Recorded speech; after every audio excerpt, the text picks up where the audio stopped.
اللہ عالم machine سے، جب بال ہی نہیں تھے تو مشین کس پہ پھیری تم نے؟ بال تو اس طرح سے صاف ہو گئے تھے، اب مشین کس پہ پھیری تم نے؟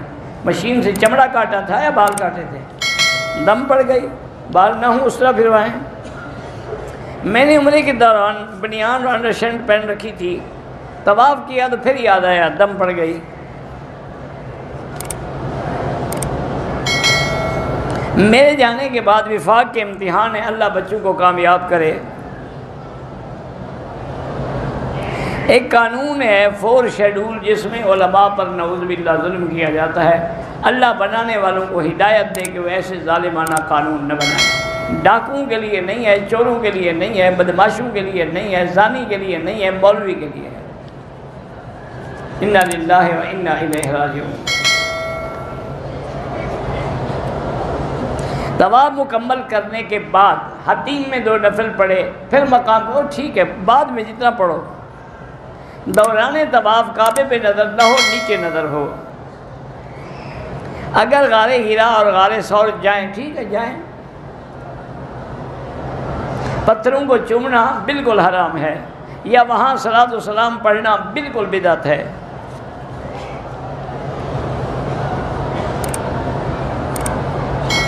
بہت سارے لوگ ہیں جو عمرہ نہیں کرتے، صرف احرام باندھ کے لوگوں کو عمرے کرانے کا پیسے لیتے ہیں۔ اللہ ہدایت دے، جھوٹ بول رہے ہیں، دھوکہ دے رہے ہیں۔ میرا لڑکا مولوی ہے، 5 سال سے بولنا چھوڑ رکھا ہے۔ اچھا مولوی ہے کہ والدین سے نہیں بولتا؟ ایسا آدمی تو بدبخت ہوتا ہے، مولوی تو نہیں ہوتا۔ اللہ کے قرآن کا حکم ہے کہ ان کے آگے تم اپنے تواضع کے ساتھ رہو، وہ بولتا ہی نہیں۔ بیگ میں زمزم چھکا کے لے جائیں، تم جانے تمہارا کام جانے۔ نماز میں موذی جانور دیکھے، اگر خطرہ ہو کہ مجھے ڈس لے گا، سانپ ہے، تو پھر نماز توڑ دے، اس کو مارے۔ مجاہدین کے بارے میں نظم پڑھنا یا جہاد کی ترغیب بالکل جائز ہے۔ حضور پاک نے خود نہیں پڑھی ہے جب خندق کھودی جا رہی تھی۔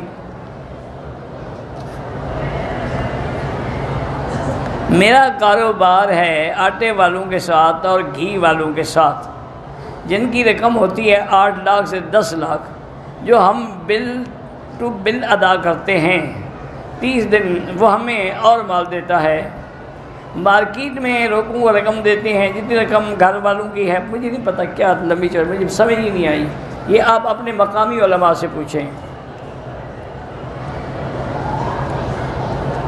پتہ نہیں، مائرہ سے لاہور جانا تھا، نماز گھر سے سفر نہیں ہوتی، جب گھر سے نکل جاؤ سفر تب شروع ہوگا۔ آج مدینے سے مکہ آیا ہوں، میں نے یہاں 15 یا 16 دن ٹھہرنا ہے۔ اب اگر اکیلے نماز تو پوری پڑھیں گے، کیونکہ جب 15 دن ٹھہرنا ہے تو آپ مسافر نہیں ہیں۔ لوگ کہتے ہیں رزق بیوی کے نصیب میں ہے، بالکل غلط ہے۔